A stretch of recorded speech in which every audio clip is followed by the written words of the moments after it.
세상은 우리 그리스도인이 구별된 삶을 살아가는 것에 대해서 응원하거나 잘한다 라고 이렇게 박수 쳐주고 환호하지 않지요. 하나님을 알기 전에 죄된 모습으로 살았던 그 모습, 또 죄의 지배를 받고 살아가는 그 죄의 습성대로 살아가는 그 모습, 자기들처럼 그저 하나님을 인정하지 않고 살아가는 자신과 똑같은 그 모습으로 살아가기를 바랍니다. 자신의 편이 되어주기를, 자신과 같아지기를. 근데 우리 그리스도인은 그렇지 않잖아요. 다름이 많잖아요. 다름이. 그 다름의 삶을 응원해주지 않는다는 말이죠. 그저 사람이 본래의 그 욕구대로 살아가는 것이 당연하고, 사람이니까 또 그리 살아야 되는 것이 옳지 않느냐, 또 사람이 그렇게 사는 게 순리지 라고 생각을 합니다. 그런데 성경은 그렇게 말하지 않습니다. 성경의 가르침은 사람이 순리라는 게 그냥 사람이 가지고 있는 그 욕구대로 살아가는 것이 아니라 오히려 하나님의 법을 알고 그 하나님의 법을 따라 살아가는 것이 순리대로 살아가는 거다. 그게 사람의 순리다. 그렇게 말하고 있습니다. 그래서 사람은 비록 이 세상이라고 하는 곳에 살아가긴 하나 세상에 속하지 말고 하나님께 속한 사람이 되어서 하나님을 닮아가는, 예수 그리스도를 닮아가는 그런 삶을 살아가는 사람이야말로 가장 순리대로 살아가는 사람이고, 그런 사람이야말로 가장 아름다운 삶이다 라고 성경은 말하고 있어요. 그 이유를 우리 사람은 본래 하나님으로부터 와서 하나님의 보냄을 받아서 하나님이 우리를 이 땅에 보냄을 받은 그런 존재이기 때문에 우리의 모든 삶의 존재의 의미는 그냥 이 세상에 사는 것으로 끝나는 것이 아니라 다시 하나님께로 돌아가야 하는 존재라는 거죠. 그래서 그게 순리고 또 그렇게 살아가야 한다는 거예요. 오늘 우리가 이 순리에 대해서 잘 모르고 살아가거나 알면서도 자꾸만 잊어버리고 살아가는 것 같아요. 오늘 저도 그렇고 여러분도 그렇고 우리 인생의 순리는 하나님께서 시작되어서 다시 하나님께 돌아가는 것. 이게 순리예요. 이걸 잊어버리면 안 돼요. 그러면 하나님께로 왔으니 하나님께 돌아가는 이 중간의 과정, 이 중간의 과정이 우리가 살아가는 이 땅의 삶이에요. 그러면 이 땅의 삶을 어떻게 살아야 할 것인가가 중요한 거예요. 왜냐하면 하나님의 그 순리에 맞게 살아가는 사람은 본래 하나님께서 보낸 그곳으로 가게 될 거지만 이 순리가 무너지고 깨지고 이 순리가 어긋나게 되면 역시도 우리는 하나님께로 갈 수가 없게 되는 거예요. 그 순리가 무엇인가를 가르치는 게 성경이에요. 이렇게 살아라, 이렇게 인생은 이게 순리다라고 말하는 게 성경이란 말이에요. 성경이 무너지고 성경이 잘못 가르쳐지고 성경이 오해하기 시작하면 그 순리도 다 무너지게 되는 겁니다. 그런데 오늘날 교회가 이 성경이 무너지고 있지요. 가르치는 자도 무너지고 있고 성경을 듣는 자도 헛되이 듣고 있고 성경을 들으나 그 듣는 대로 살지 못하는, 이게 무너지는 세대란 말이죠. 우리 그리스도인들은 그 순리가 무엇인지를 배우고 있고 성경이 왜 우리에게 그토록 중요한지를 우리는 배웠단 말이죠. 그러니까 우리가 하나님과 가까워지고 하나님을 따르고자 삶을 살아가는 것, 이건 가장 적당하고 가장 옳고 가장 바른 삶을 살고 있다라고 말할 수 있게 되는 겁니다. 그러니 세상으로부터 미움을 받을 수밖에 없는 거예요. 하나님을 알지 못하는 사람으로부터 뭔가 다른 옳지 않는 말들을 듣는 것은 그건 당연한 겁니다. 그러니 그럼에도 불구하고 자꾸만 하나님 안에서 살다 보니까 어려움이 오게 되고 시련이 오게 되고 갖가지 고난을 경험할 수밖에 없는 겁니다. 만약에 이게 싫다. 나는 이렇게 굳이 이렇게 힘들고 어렵고 저런 소리까지 들어가면서 이런 상황을 만나면서까지 이런 환경을 접하면서까지 나는 굳이 왜 이렇게 살아야 되느냐라고 하는 의문이 들면 여러분 딱 두 가지를 선택하면 돼요. 하나는 그럼에도 불구하고 하나님을 선택하시든지 아니면 그래 나는 더 이상 이렇게 이런 삶을 난 더 편안하고 더 즐기며 더 누리며 그냥 이런 소리 저런 소리 듣기 싫으니 나는 그냥 그렇게 살란다 해서 하나님 버리시면 되는 거예요. 너무 간단해요. 이게 어렵고 복잡한 게 아니에요. 이게 어려운가요? 아니에요. 그렇게 어렵게 힘든 게 아니에요. 그냥 여러분 한순간에 결정하시면 끝나는 겁니다. 돌아온 주일부터 여러분 교회 안 나오시면 되는 거예요. 그냥 기도하지 않으면 되는 거예요. 그게 뭐가 어려워요? 그거 쉽습니다. 그러면 돼요. 그런데 우리는 알고 있잖아요. 그러면 안 된다는 걸.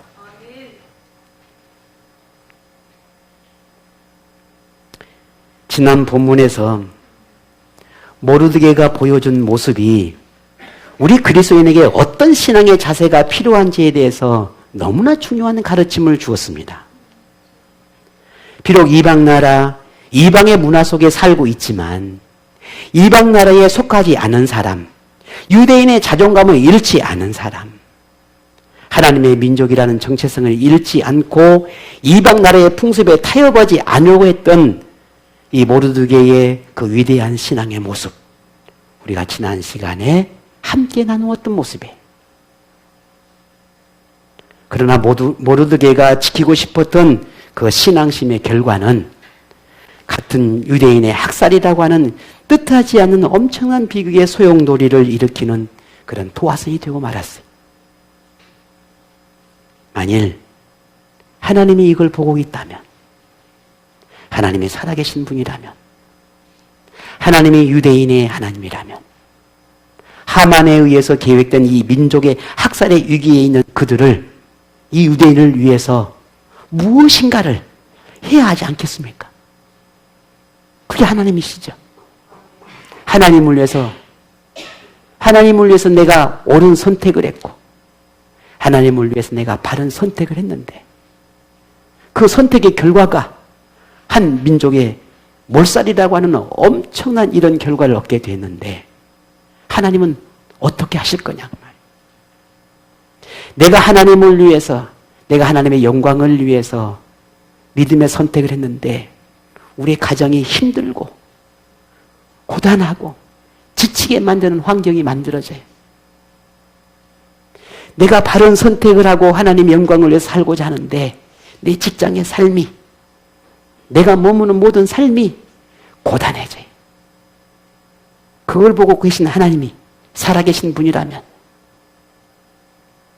그냥 그대로 두겠냐는 거예요.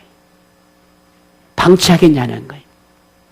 내가 하나님 때문에 선택한 내 믿음의 길을, 하나님이 내가 옳은 것이라면, 내가 그럼에도 불구하고 내가 하나님의 영광을 살겠다라고 하는 내 믿음의 결단을 보셨다면 하나님이 그대로 보고 계시겠는가라는 거예요. 여러분은 어떨 것 같습니까? 페르시아 수도인 이 수산 지역에 전 지역뿐만 아니라 전 지역에 유대인 학살에 관한 왕의 조서가 내려졌지요. 모르드게가 그 사실을 알고 자신 때문에 빚어진 이 민족 학살의 위기에서 얼마나 가슴 아팠을까, 얼마나 힘들었을까 하는 생각을 해봅니다. 자기 한 사람 때문에 시작된 것이니까요. 그렇게 모르드게는 오늘 본문에 보면 베옷을 입고 금식을 하고 죄를 뒤집어 쓰면서 그렇게 하나님 앞에 대성통곡을 하고 기도를 합니다. 하나님, 나 때문에 우리 민족이 죽게 됐습니다. 몰살당하게 됐습니다. 얼마나 힘들었을까? 지가 그런 지금의 상황에서 모르드게가 할 수 있는 건 아무것도 없습니다. 힘이 있습니까? 권력이 있습니까?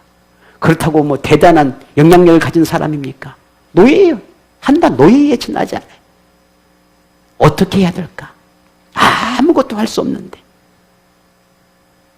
다른 유대인 역시도 두려움과 죽음의 공포에 휩싸였습니다. 오늘 본문 4장 3절을 오늘 함께 봅니다. 역시도 오늘 본문도 4장 전체를 가지고 함께 말씀을 나누려고 합니다. 3절 제가 한번 읽겠습니다. 왕의 명령과 조서가 각 지방에 이름에 유다인이 크게 애통하여 금식하며 울며 부르짖고 굵은 배 옷을 입고 제에 누운 자가 무수하더라 했습니다. 이방민족입니다. 노예 신분에 있는 유대인들입니다. 그러니 자신의 힘으로 할 수 있는 것은 아무것도 없습니다. 만일 굳이 할 수 있다면 그게 뭘까? 단 하나. 무엇입니까? 하나님 배에 부르짖는 거예요. 민족의 하나님, 살아계신 하나님이라고 믿는 유일한 하나님, 그 하나님께 기도하는 것 외에는 아무것도 할 수 있는 게 없습니다. 모든 유대 민족이 금식하며 하나님을 향해 부르짖는 것만이 유일하게 지금 할 수 있는 것 뿐이었습니다. 이런 모르드게와 유대인들의 상황을 듣게 된 에스더는 그와 함께한 넷이 하닥이라고 하는 사람을 불러서 모르드게에게 보냅니다. 도대체 왜 이런 일들이 있는지, 왜 이렇게 온 우리 민족들이 금식하고 기도하며 죄를 뿌리고 이렇게 통곡하고 부르짖고 있는지 도대체 그 이유가 뭔지를 알고 싶어 합니다. 그래서 이 모르드게에 보내서 그 영문들을 알아오게 하는데 듣자 하니 하만이라고 하는 사람에 의해서 유대인이 몰살당하게 되었다라는 것입니다. 그리고 그에 관련된 조서를 함께 이 하닥이라고 하는 사람 손에 전달을 하게 됩니다. 그리고 더불어서 에스더에게 이렇게 이야기해달라는 그 부탁의만을 전하게 되는데 그 말이 8절입니다. 우리 8절은 같이 한번 봅니다. 같이 읽습니다. 또 유다인을 진멸하라고 수산궁에서 내린 조서 초본을 하닥에게 주어 에스더에게 보여 알게 하고 또 그에게 부탁하여 왕에게 나아가서 그 앞에서 자기 민족을 위하여 간절히 구하라 하니. 아멘. 유대인이 몰살당하게 되었다는 거지요. 그게 왕이 내린 조서에 기록되었다는 겁니다. 그런데 이 유대인 학살을 막을 수 있는 건 아하수에로 왕이, 우리 크세르크세스라고 했지요. 이 아하수에로 왕이 조서를 내린 걸 취하한다면은 가능하다는 거예요. 이 조서는 이제 취한다, 없는 걸로 한다라고 하는 이 말 한마디면은 모든 게 다 끝난다는 거예요. 그런데 이것을 할 수 있는 사람이 누가 있냔 말이에요. 이 유대인의 마음을 돌려놓을 수 있는 사람이 어느 누가 있냐. 누가 어떤 유대인이 왕을 찾아가겠냐. 아무도 없어요. 그런데 단 한 사람 누굽니까? 누구예요? 에스더. 왜? 에스더가 유대인입니까? 이 일을 할 수 있는 유일한 사람, 에스더. 그는 유대인이었어요. 그러나 더 왕을 아련할 수 있는, 찾을 수 있는 조건 또 하나가 있죠. 무엇입니까? 왕후였다는 점이에요. 그러니 모르드게가 지금 만약에 이 방법을, 이 지금 위기를 극복할 수 있다 한다면 그 희망은 단 하나. 왕후인 이 에스더를 통해서 그가 왕을 찾아가서 지금의 상황을 알리고 그리고 이게 얼마나 잘못된지를 그 마음을 돌려놓는 것, 그거 외에는 다른 방법이 없다는 거예요. 물론 모르드게의 말이 옳지요. 옳아요. 지금 당장은 이 방법 외에는 없어요. 에스더가 왕후고 에스더만이 유일하게 왕을 만나서 간청할 수 있으니 이 방법 외에는 없는 거예요. 그러니 에스더가 이 문제를 해결할 수 있을 거라는 거죠. 그러나 이 또한 쉬운 일이냐는 거예요. 설령 에스더가 이 아하수르의 왕을 만나서 조서를 취해 달라고 하는 그 요청을 했다 하더라도 왕이 그래? 그런 일이 있어서 그러면 안 되지. 그래 내가 이 조서를 내렸는데 그건 취하자. 라고 그렇게 쉽게 이야기해 줄 수 있겠냔 말이에요.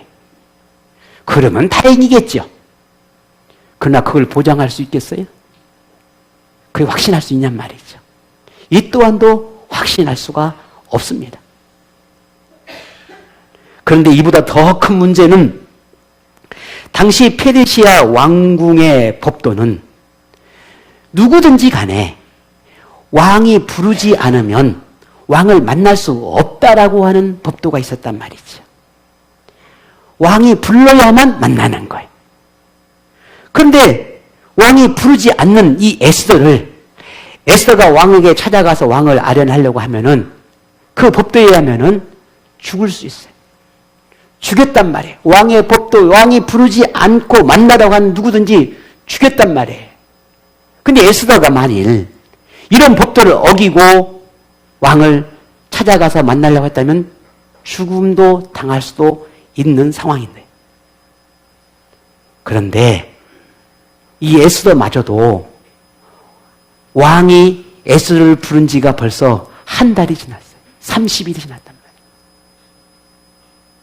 어제 부르렀다면 혹시 오늘 또 부를까 기대할 수 있겠지만 근데 한 달 전에 30일 전에 부르고는 한 번도 왕후 에스더를 부르지 않은 왕이었어요.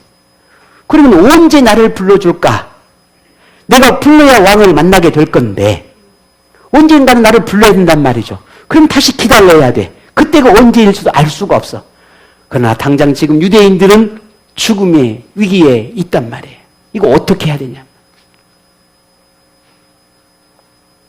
이런 자신의 상황을 이제 다시 이 내시를 통해서 이 모르드게에게 전하게 됩니다.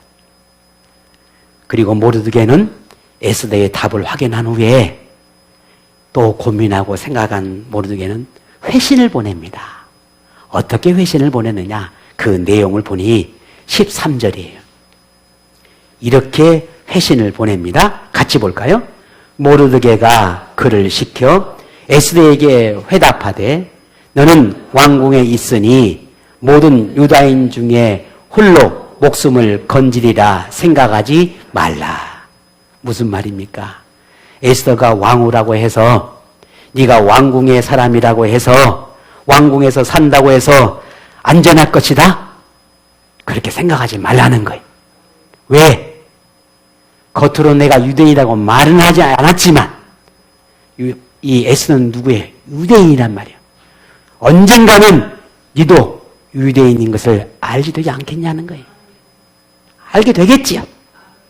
설령 지금이 아니더라도. 이렇게 이야기한 모르드게가 다시 이어서 이렇게 말을 이어갑니다. 14절이죠. 같이 볼까요?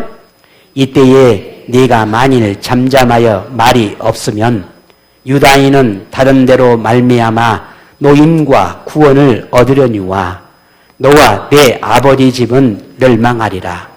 내가 왕위의 자리를 얻은 것이 이때를 위함이 아닌지 누가 알겠느냐 하니. 아멘.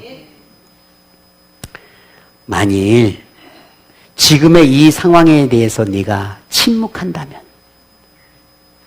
민족을 위해 방법을 찾지 않는다면, 너의 도움이 아니더라도 하나님은 다른 방법을 통해서 우리 민족을 구원할 수도 있는 분이다. 네가 굳이 그리 애쓰지 않아도 하나님은, 우리 민족의 하나님, 살아계신 우리 하나님은 네가 아니더라도 얼마든지 다른 방법으로 이 학살을 막을 수 있을 것이다. 그런데 지금 너에게 이렇게 부탁한 것은 하나님께서 너를 통해서 하고 싶어 하시겠다는 거죠. 왜냐하면 내가 지금 왕후가 된 것이 그냥 우연히 된 것이 아니라 하나님께서 지금의 이 상황을 너를 통해서 해결하고 싶어서 어쩌면 너를 보낸 게 아니겠냐. 내가 아니더라도 하나님은 하실 수 있지만 너를 통해서 하고 싶어 하는 것이 아니겠냐라고 하는 걸 말하고 있는 겁니다. 그러니 애써 네가 반드시 왕을 만나서 방법을 찾아야 하겠지 않겠냐. 지금 모르드게에게나 유대인들에게 가장 필요한 것은 왕후인 에스더이죠. 그러면서 왕후가 된 것이 이때를 위한 것이다라고 하는 걸 강조해요. 에스더를 통해서 하나님께서 뭔가 하시고 싶으셔서 어쩌면 이미 이런 날들이 있을 거라고 하는 것을 하나님께서 알고 계시지 않았겠냐. 이 날을 위해서 너를 준비해 둔 것이 아니겠느냐. 너를 왕으로 되게 한 것이 아니겠느냐라고 하는 그런 모르드게의 고백이라는 걸 우리가 보게 됩니다. 우리는 여기서 하나님의 섭리를 믿는, 하나님의 전지전능하심을 믿는 이 모르드게의 모습을 보게 됩니다. 그러죠? 우리의 삶도 그래요. 하나님이 왜 나를 이곳에, 하나님이 왜 나를, 이런 의문과 이런 많은 고민이 빠질 때가 있죠. 우리 인생을 살다 보면. 근데 그 의문과 그 이유를 알고자 할 때 어느 곳에서 무엇에서도 그 답을 찾을 수 없는데 하나님의 섭리를 생각하고 하나님의 전지전능하심을 생각하면 답은 금세 나오더라는 거예요. 모든 상황이 유대인에게나 물론 에스더도 마찬가지지만 이 모르드게도 불리합니다. 어떻게 방법이 명확하게 있는 게 아니니까요. 에스더가 아하수에로 왕을 만나는 것이 확실한 방법이라고 하는 것을 확신할 수도 없는 그런 상황입니다. 하지만 현재에서 그나마 그래도 에스더만이 유일한 희망이니 어떻게 하겠습니까? 모든 유대인들이 모르드게가 지금 누구만 바라보고 있는 겁니까? 에스더만 바라보고 있는 거예요.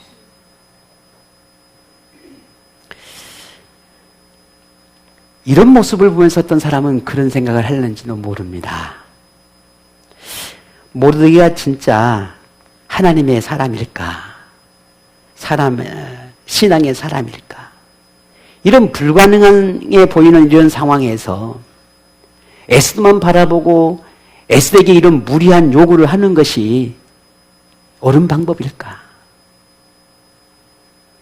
하나님의 섭리니 하나님의 뜻이니 하는 말로 에스더를 향해서 압박하는 듯한 경고하고 뭔가 이런 강하게 어조로 말하고 있는 이런 태도가 옳은 걸까?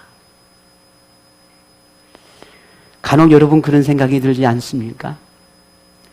교회에서 뭔가 목사에 의해서 목사가 요구하거나 어떤 부탁을 하거나 교회 안에서 뭔가 필요한 부분들에 대해서 여러분에게 이야기를 할 때 그게 굉장히 부담스럽고 그게 굉장히 이 마음에 큰 짐처럼 다가오고 왜 그 많은 사람이 있는데 왜 하필 나야? 목사님은 왜 나만 갖고 그래? 아니 나 아니라도 다른 사람 많이 하면 되지. 아니 꼭 나 바쁘고 힘들고 그럴 만한 상황도 아니고 그럴 만한 처지도 아니고 나한테 그럴 만한 능력도 아니고 내가 그럴 수 있는 것도 아닌데 왜 목사님은 나한테 자꾸만 저럴까? 여러분 그런 생각이 들 때가 있죠. 네, 감사합니다. 오늘 이 모르드게가 에스더에게 그런 강압적인 것처럼 보이는 이 부탁, 이 요구에 여러분 에스더의 마음은 어땠을 거라고 생각을 합니까? 좋습니다. 저거밖에 방법이 없다 하니 제가 하겠습니다. 여러분 그랬겠습니까? 여러분이 에스더라면 그랬겠습니까? 저도 에스더라면 그래야 못했을 것 같아요.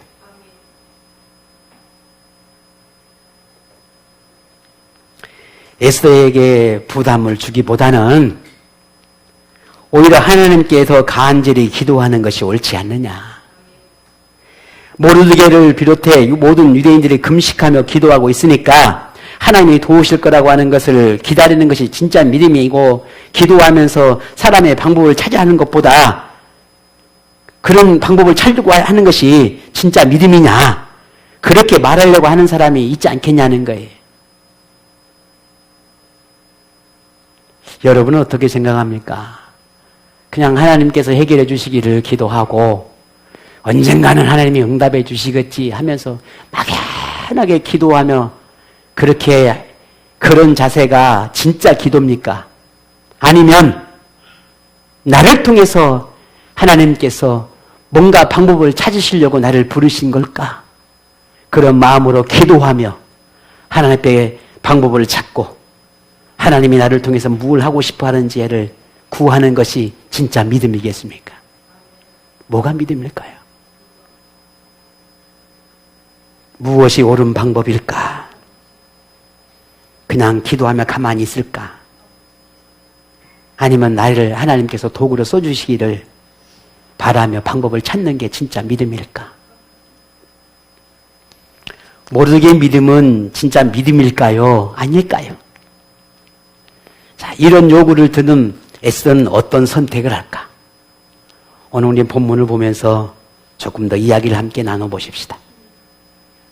모르드게의 요구를 에스더가 받아들이기엔 쉽지 않는 그런 상황이라는 것, 우리가 누가 봐도 우리 아니어도 그리 보여집니다. 그러니 에스더가 고민 없이 뭔가를 말하지는 않았을 거라 생각합니다. 에스더의 마음이 가볍지 않았을 거라는 거죠. 그 부담감이 그냥 조금 그런 부담감이 아니었을 겁니다. 천근만근이었을 거예요. 그 무거운 짐이, 느껴지는 짐이 얼마나 컸을까라는 거예요. 그런 마음이었을까? 아니면 다른 마음이었을까? 에스더는 결단의 편지를 모르드게에게 회답으로 보냅니다. 그 내용이 본문 16절이에요. 자, 뭐라고 이제 회답을 보내는지 그 내용을 우리 함께 보십시다. 16절 같이 한번 읽겠습니다. 당신은 가서 수산에 있는 유다인을 다 모으고 나를 위하여 금식하되 밤낮 3일을 먹지도 말고 마시지도 마소서. 나도 나의 시녀와 더불어 이렇게 금식한 후에 규례를 어기고 왕에게 나아가려니 죽으면 죽으리다 하니라. 우리가 에스더라고 말을 하면 그냥 먼저 머리에 가장 먼저 떠오르는 말이 죽으면 죽으리다 라고 하는 말을 대부분 크리스찬들이라면 대부분 알고 있는 말이에요. 그런데 왜 이 죽으면 죽으리다 라고 하는 그 말의 배경을 깊이 아는 사람은 그렇게 많지 않는 것 같아요. 왜 이 죽으면 죽으리다 라고 하는 이 고백이 에스더가 할 수밖에 없었을까? 아니, 할 수밖에 없는 게 아니라 해야만 했습니다. 이런 마음의 결단이 아니면 안 되었습니다. 에스더가 자기 민족을 살리는 도구가 되겠다라고 하는 그런 결심이 담긴 내용입니다. 에스더의 말 속에서 모든 상황이 에스더에게 불리하고 설령 페르시아 왕국의 법규를 어겨서 죽음을 맞을 수도 있겠지만 모르드게의 말처럼 하나님이 자신을 이때를 위해서 왕으로 세운 것이라면 하나님이 나를 향한 이런 섭리와 이런 뜻이 있다면 하나님이 자신을 통해서 길을 열어주시리라 라고 하는 이런 믿음에서 비롯된 결단이었을 거라고 하는 걸 알게 됩니다. 그리고 에스더는 모르드게에 특별한 부탁을 하지요. 그런 자신을 위해 어떻게 해달라고요? 기도해달라는 거예요. 기도해달라고. 자, 우리 성도들이라면 누구나 영적인 지도자에게 기도를 부탁하지요. 목사님, 저 기도해 주세요. 제가 이런 부분이 있고 이렇게 했는데 기도해 주세요 라고 부탁을 해요. 정작 기도를 부탁한 자신은 자, 만사가 태평해.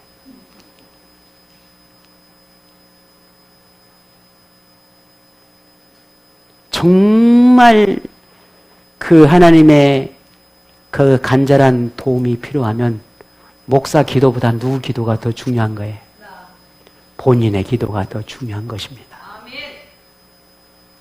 그렇게 기도를 부탁했으면은 기도를 부탁한 나를 위해서 기도를 하고 있는 그 누군가가 내가 그렇게 뭔가 문제를 해결해 가고 뭔가 하나님 앞에 이 일을 위해서 구하고 부르짖는 그 자신의 행동, 자신의 결단, 자신의 변화가 누구보다 필요한 거예요.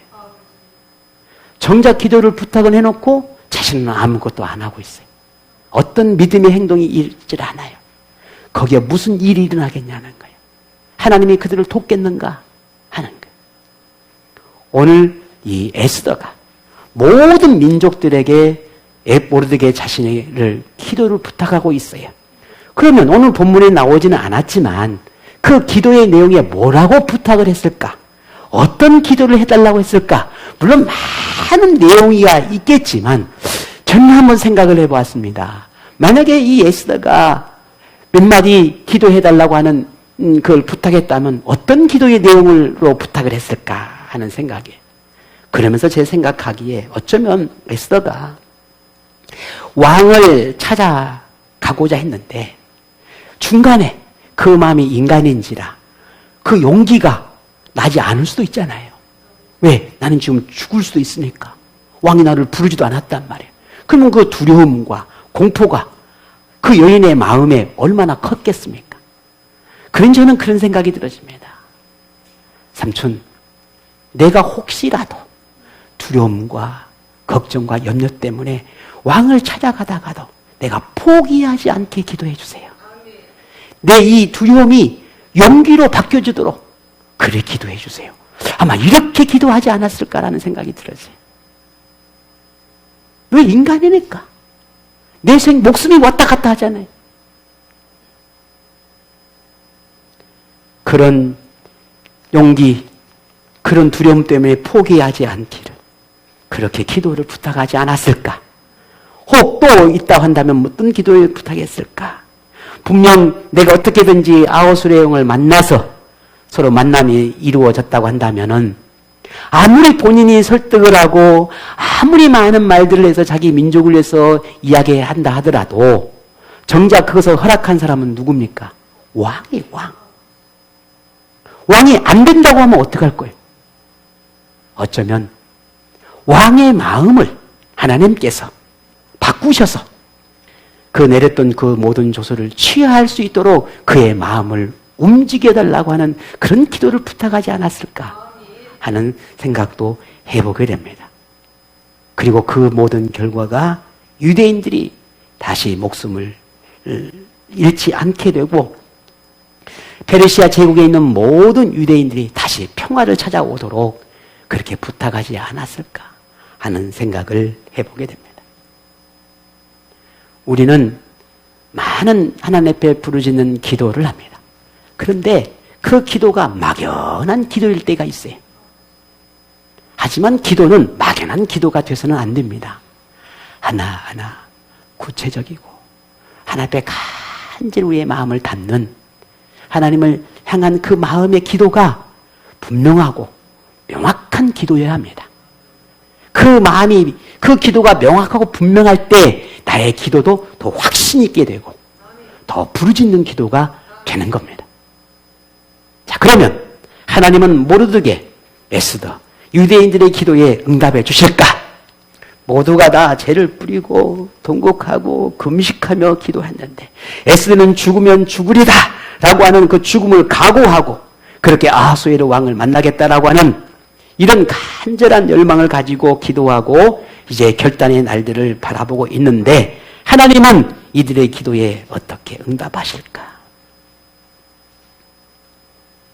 에스더는 페르시아 왕국의 법도를 의해 그 죽음을 맞는 그 위기를 만나게 될 건데 에스더는 죽음을 맞을까? 아니면 아하수의 왕을 만나게 될까? 아하수의 왕을 만났다면 아하수의 왕은 어떤 반응을 보이게 될까?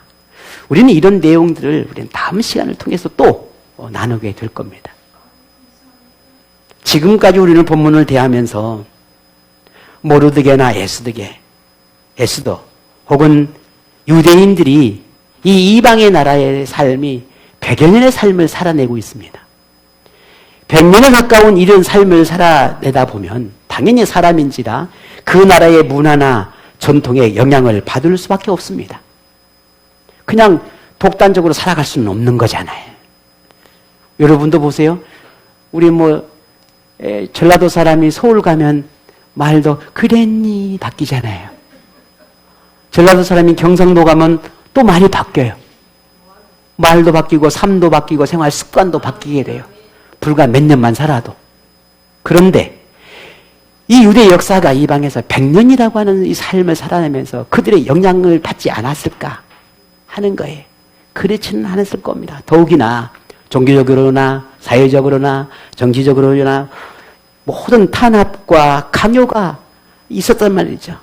그런데도 오늘 이 본문의 모습을 보게 되면 이 유대인들은 하나님을 향한 이 신앙을 잃어버리지 않았다라는 거예요. 참으로 감탄스러운 겁니다. 모르드게의 말처럼 이때를 위해 하나님이 에스더를 왕후가 되게 하셨다라고 한다면은 에스더의 결단은 모르드게의 요구 때문이 아니라 에스더의 그 마음에 하나님의 뜻을 따르고자 하는 그의 신앙심이 있었기 때문에 가능한 것이었어요. 하나님을 향한 그 뜻을 믿는 그 믿음이 있었기 때문에 에스더도 그와 같은 결단을 할 수 있었단 말이죠. 단지 누구의 요구나 아니면 그래 안 하면 안 되니까 책임감 때문에 자신의 목숨을 내어놓을 수 있겠는가? 그건 쉽지 않는 일이에요. 하지만 에스더의 결단 속에서는 역시나 하나님을 향한 그 믿음에서 비롯된 것이라고 하는 것을 우리가 보게 됩니다. 결국 유대 공동체나 에스더나 모르게 모두가 다 그 오랜 세월 속에서도 있었음에도 불구하고 하나님을 향한 깊은 신앙심에만큼은 변함이 없었다라고 하는 걸 또한 우리는 감탄하게 됩니다. 뿐만 아니라 개인의 위기를 넘어 민족의 위기를 보며 개인보다는 민족 공동체, 유대 공동체를 위해 자신을 희생시키는 민족성마저도 뛰어나 있음을 우리는 봅니다. 모르드게나 에스더의 상황에서 개인을 먼저 생각했다면 절대로 할 수 없는 행동이라는 걸 우리는 알게 돼요. 이 작은 교회 안에서도 마찬가지입니다. 뭔가 그냥 나만 생각하면 관심이 없어요. 뭘 하든 교회에서 뭘 하자고 하든 아니면 뭔가를 요구를 하든 관심이 없어. 왜? 내가 바쁘고 내가 힘들고 내가 할 수 없고 오로지 나 중심으로 하다 보면 아무것도 볼 수가 없어요. 오늘 유대 공동체도 마찬가지예요.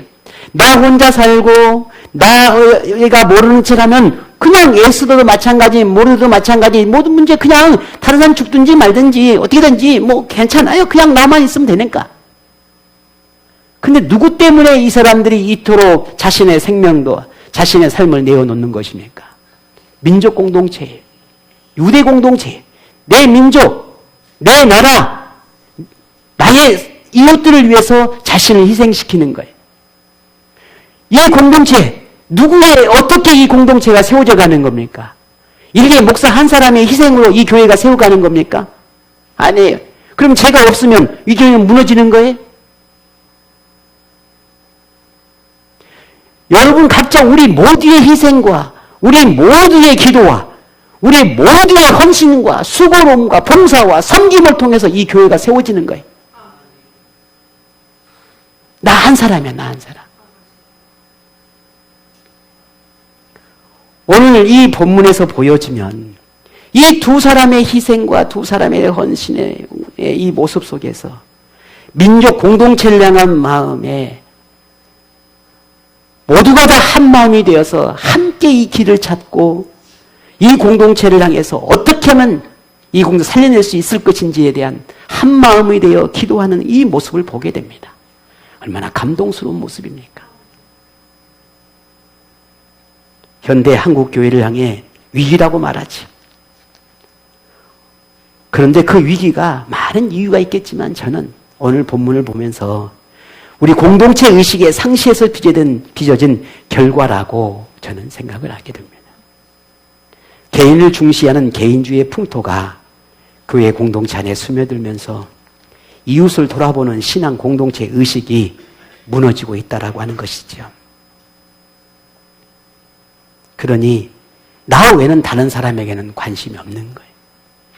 그저 시간이 되어서 와서 예배드리고 예배가 마치면 돌아가는 것이 내 삶의 전부가 되는 거예요.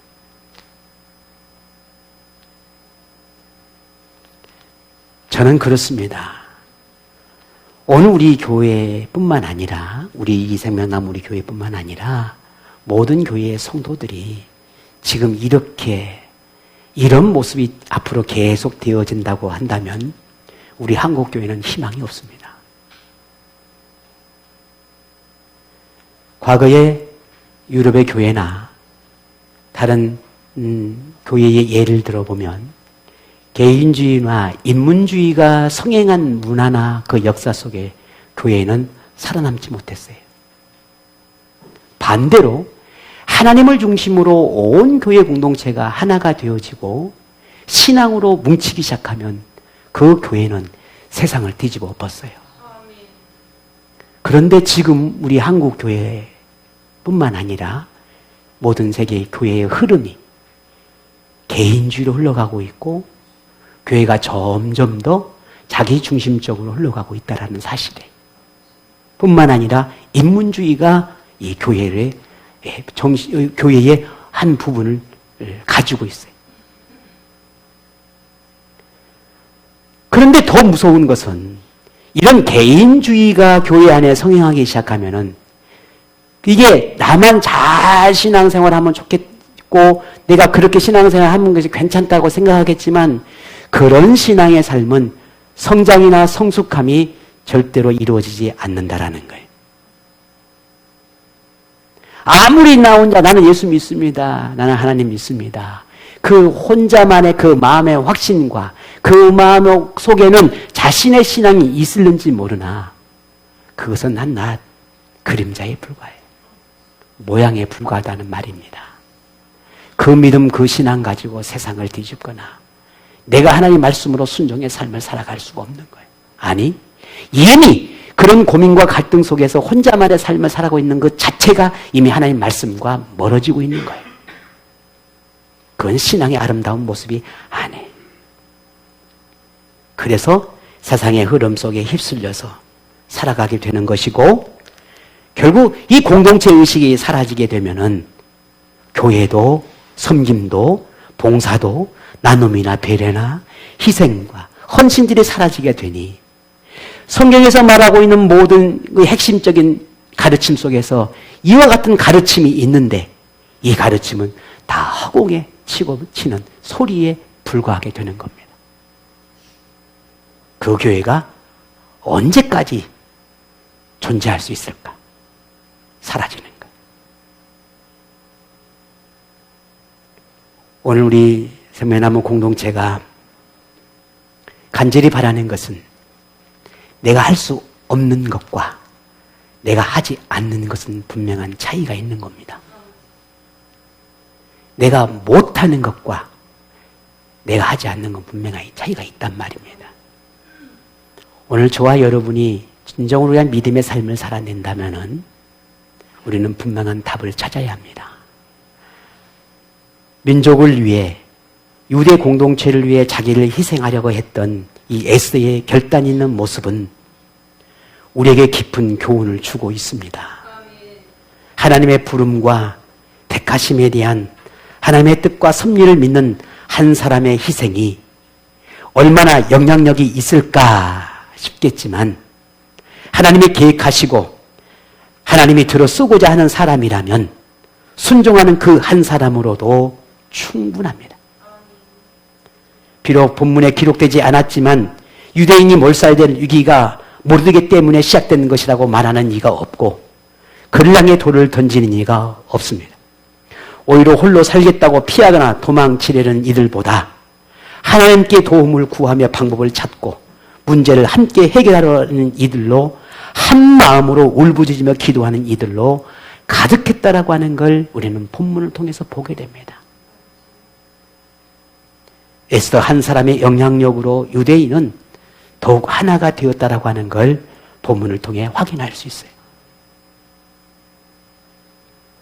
우리에게 일어난 모든 상황이나 환경, 원치 않는 많은 힘든 경험들에 대해 바라보는 관점에 따라서 우리의 삶은 얼마든지 달라질 수 있습니다. 위기 속에서도 하나님의 섭리와 뜻을 바라보고자 한다면 문제 해결 방법도 보이게 될 것이고, 그렇지 않다면 무엇인가를 탓하며 절망 속에 갇히게 될 것입니다. 개인적으로든 교회 공동적으로든 아니면 여러분 가정으로든 그 무엇으로든 우리는 늘 힘든 시기, 힘든 상황을 만나기 마련입니다. 그런데 그때 우리는 어떤 태도를 가져야 할까 하는 거예요. 하나님을 찾아 방법을 구하는 것이어야 하겠지요. 하나님에게 해결의 열쇠가 있다는 걸 믿고 하나님을 찾아야겠다는 말입니다. 아무리 우리가 많은 문제를 해결하고 그런 경험이 풍부한다 할지라도 기도가 사라지면, 하나님을 찾는 우리의 간절함이 사라지면 우리는 한계가 금방 옵니다. 문제의 원인이 누구 혹은 무엇 때문이라며 불평하고 잘잘못을 따지고 손가락질며 불만을 쏟아내기보다는 먼저 하나님에게 도움을 구하는 믿음, 하나님을 통해 해결하고자 하는 그 믿음, 기도를 먼저 하고 하나님의 숨은 뜻이 무엇인지를 찾고자 하는 그런 믿음의 태도가 우리에게 필요하다는 말입니다. 그러므로 이제는 불가능한 상황을 먼저 생각하기보다 하나님의 능력을 믿는 믿음을 가지십시다. 진짜 믿음은 하나님의 능력을 구하는 것에 그치는 것이 아니라 우리 자신이, 오늘 여러분이 하나님의 뜻을 이루기에 무엇을 할 수 있는지를 찾는 그 태도가 필요한 것입니다. 문제의 원인이 무엇인지를 찾기보다 그 문제 속에 담긴 하나님의 뜻이 무엇일까를 찾고자 하는 그 믿음의 태도가 우리에게 필요합니다. 하나님은 저마다 주어진 인생의 목적이 있습니다. 주어졌습니다. 그 목적이 선을 위해서, 하나님의 영광을 위해서 쓰임받는 사람이 되기를 바란다는 것은 우리 모두가 다 아는 사실이에요. 그렇다면 나에게 주어진 인생의 목적, 하나님이 나를 쓰시고자 한 그 목적이 무엇인지를 찾고 알고, 그리고 나를 통해서 그렇게 쓰임받기를 원해서 나를 내어드릴 수 있는 그 믿음의 결단, 그것이 지금 오늘 우리에게 필요합니다. 하나님이 여러분을 원하는 때는 여러분이 꼭 필요하기 때문이에요. 제가 여기 있는 것은 하나님이 저를 필요로 하기 때문이에요. 제가 그럴 만한 능력이 있어서가 아니에요. 그냥 하나님이 저를 필요한 것입니다. 여러분이 여기 있는 것은 이 공동체에 여러분이 필요하기 때문에, 그냥 그리스도인처럼 그냥 어느 예배자에서 왔다 갔다 그런 사람이 필요한 게 아니라 하나님의 이름을, 하나님의 영광을, 하나님의 이 공동체를, 하나님의 집에 필요한 사람이기 때문에 여러분이 여기 있게 하시는 겁니다. 만일 여러분이 나는 이곳에 필요하지 않다라고 생각하시면 여러분이 여기 있을 이유가 없는 거예요. 여러분이 필요하려면 교회로 가시면 돼요. 나는 왜 하나님이 나를 여기에 불렀을까? 나를 통해서 하나님이 하시고 싶어 하신 일이 무엇일까? 내가 왜 여기에 있는 걸까? 내가 왜 여기에서 하나님의 말씀을 이곳에 듣고 이곳에 훈련받고 있는 걸까? 고민해야 합니다.